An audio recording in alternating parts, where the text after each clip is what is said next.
Now, I will say he's only kind of mentioned in this book because he's outside of this time frame.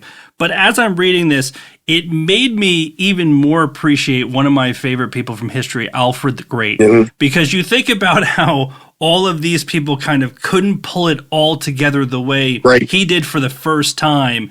And, you know, some of these are his descendants. And it's just kind of like, well, I guess the apple sometimes can fall a little far from the tree. Right. Yeah, what you said there about pulling it all together.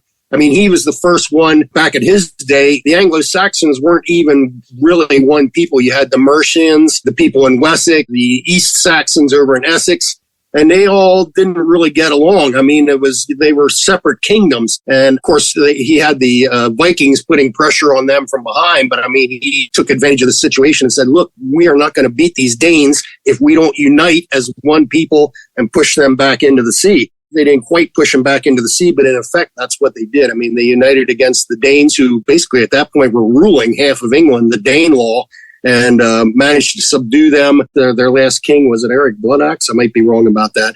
But he was either killed or murdered. We're not really sure. And at that point, the Viking age in England at that point looked like it was over. I think that was actually past Alfred's time, but the work that he had done to unite the Anglo-Saxons lived on after him.